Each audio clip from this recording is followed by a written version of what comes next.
లొంగిపోయిన దేవ్జీ మల్లా రాజిరెడ్డి జనజీవన స్రవంతిలోకి మరో 15 మంది మావోయిస్టు ఉద్యమం అంతమైందన్న డీజీపీ.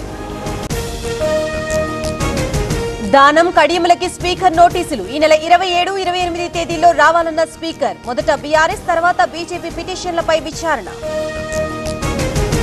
మల్లన్న జాతరలో చిన్నారి మృతిపై పొన్నం విచారం. కఠిన చర్యలు తీసుకోవాలని డీజీపీకి ఆదేశం. అసెంబ్లీలో నిలదీస్తామన్న బీజేపీ. మార్చి 13 లోపు మా డిమాండ్లు నెరవేర్చాలి, లేదంటే సమ్మె నోటీస్ ఇస్తామన్న ఆర్టీసీ జేఏసీ. ఆర్టీసీ విలీనంపై అసెంబ్లీలో చర్చించాలన్న నేతలు. నీటి హక్కుల కోసం ఏ పోరుకైనా సిద్ధమే. తెలంగాణకి రావాల్సిన నీటి బొట్టును కూడా వదలం. నీటిపై బీఆర్ఎస్ ద్రోహం చేసిందన్న ఉత్తమ్. ఏపీ కేబినెట్ లో 55 అంశాలపై చర్చ. రాజమండ్రి, శ్రీకాకుళం ఘటనల్ని సీరియస్ గా తీసుకోవాలి, పునరావృతం కాకుండా చూడాలన్న సీఎం. కూటమి ప్రభుత్వంలో అవినీతి పెచ్చుమీరింది. కల్తీ పాలు తాగి జనం చనిపోవడం ఏంటన్న బొత్స. శాంతి భద్రతలు క్షీణించాయని ఆరోపణ. పులివెందుల్లో జగన్ టూర్. 3 రోజుల పాటు సొంత గడ్డలో మకాం. రేపు నందిపల్లెలో పర్యటించబోతున్న జగన్.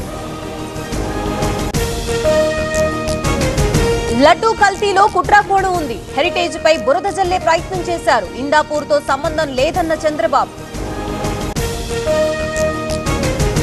నెయ్యి కల్తీపై అసత్యాలు మాట్లాడారన్న పేర్ని. ఇందాపూర్ ని వాళ్ళ హయాంలోనే తెచ్చారు. తమని దోషుల్ని సిట్ చేయలేదని భూమన. ఏపీలో ఎమ్మెల్యేల ఆటల పోటీలు. ఉత్సాహంగా ఉల్లాసంగా పాల్గొన్న నేతలు. కబడ్డీ సహా పలు క్రీడలు ఆడిన ఎమ్మెల్యేలు. గ్రూప్ 1 ఇష్యూలో సీఎస్ పై ఏపీ హైకోర్టు ఆగ్రహం. హైకోర్టు ఉత్తర్వులు ఎందుకు అమలు చేయలేదని ప్రశ్న. రేపు కోర్టుకి హాజరు కావాలని హైకోర్టు ఆదేశం. హైదరాబాద్ సనత్ నగర్ లో టాస్క్ ఫోర్స్ దాడులు. కల్తీ టీ పొడి తయారు చేస్తున్న వ్యక్తి అరెస్ట్. 120 కిలోల కల్తీ టీ పొడి సామగ్రి స్వాధీనం. తమిళ రాజకీయాల్లో నా మార్పు చూపిస్తా. పళనిస్వామికి పదవిని ఇచ్చి తప్పు చేశానన్న శశికళ. పార్టీ పేరు, జెండా, విధి విధానాలపై త్వరలో ప్రకటన. ఏఐ సమ్మిట్ లో యూత్ కాంగ్రెస్ నిరసన కేసు. యూత్ కాంగ్రెస్ నేత ఉదయ్ భానుకి 4 రోజుల కస్టడీ. అతడే మాస్టర్ మైండ్ అంటున్న పోలీసులు. అలహాబాద్ హైకోర్టుకి అవిముక్తేశ్వరానంద. ముందస్తు బెయిల్ కోసం శంకరాచార్య పిటిషన్. తనపై కుట్ర జరుగుతోందని ఆరోపణ. లోక్సభలో నన్ను మాట్లాడనివ్వడం లేదు. చైనా యుద్ధ ట్యాంకులు భారత్ లో ప్రవేశించాయి. ట్రేడ్ డీల్ తో భారత్ కి తీవ్ర నష్టమన్న రాహుల్.